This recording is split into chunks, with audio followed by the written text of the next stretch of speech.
I would set the scene, but my body's defence mechanisms have almost wiped that clean. I couldn't tell you where we'd been, only that I was 16 and what ensued was unforeseen, at least to me, but he was a well-oiled machine. It's dark. Exhaust fumes burn the air and the car is in park.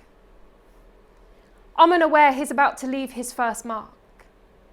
The warning lights weren't on. How was I meant to know there was about to be a problem, let alone a big one? To me, the fact a guy showed any interest was a phenomenon. He didn't care about me. How I took my tea, that my least favourite soup was minestrone, whether I enjoyed swimming in the sea or any information about my family tree. He didn't care what I wanted to be, that I had aspirations and dreams, or even how my day at school had been. He only cared what he could get for free as he fumbled around with the buttons on his jeans. It wasn't locked.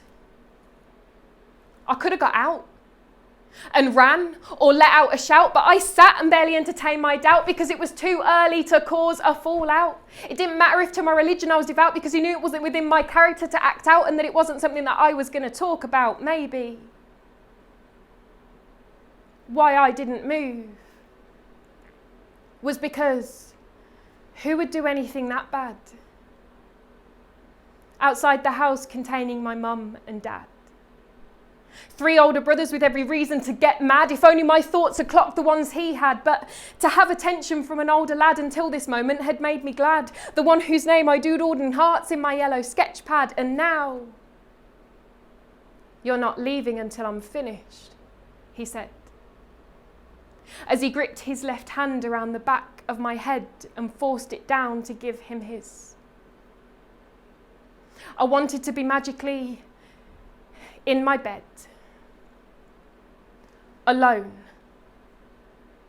Maybe it was my actions he had misread.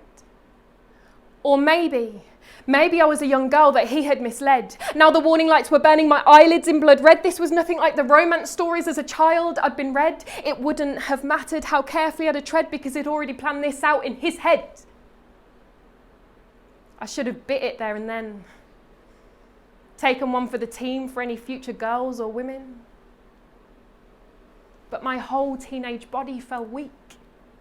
There was no room for me to speak. Maybe words would have invited unwelcome critique. Already convinced I was some sort of freak. The last thing I needed were comments on technique. Or the opposite, some bullshit about how I was special or unique. The silence I'd believed to be a part of his mystique was masking a mentality petrifyingly bleak. So I convinced myself this is what women deserve and what all men seek as he thrusted bruises onto the insides of my cheeks. You're not leaving until I'm finished, he repeats. I didn't care that I couldn't breathe. By now, passing out would have been a relief, to put a halt on my childhood being taken by a thief, to delay the onset of the inevitable grief. The burning exhaust fumes imitate my burning desire to be anywhere else but here. I choke on my fear as my mind kicks in to interfere with thoughts of how I'll finish this academic year with a future that's about to become very unclear. I swallow my shame, the taste of blame drains the colour from my face. No signs of an embrace, only a hurried exit just in case anyone caught me in all my disgrace. Clutching the cross on my neck, I hurried to the place I call home. Game face as I steadied my tone. Mum? Dad? I'm home. I'm going to bed. Alone. Days passed with me wearing a mask, constantly harassed with messages to keep quiet, but that part wasn't much of a task. The more he kept to check the tighten the new Scott around my neck, the more I realised what he did was wrong. My crippled personality struggled to belong, with thoughts of it repeating like an overplayed song. To ask for help, I knew I had to be strong. I'm going to tell them. I'm going to tell them because they'll understand. Because they'll believe me when I say it was his command and that he emotionlessly forced my hand. But what if they make me take a stand? I'm going to tell them. Because they'll know what to do. They always do. Because they'll stop it before it escalates to something more taboo. Because they will help me to start anew, and because then they'll understand why the last time they went in for a hug I involuntarily withdrew. Because they'll believe what I'm telling them is true.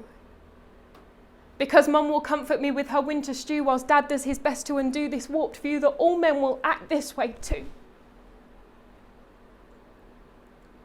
I'm going to.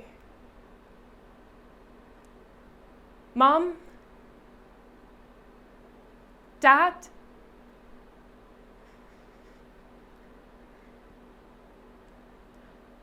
I love you.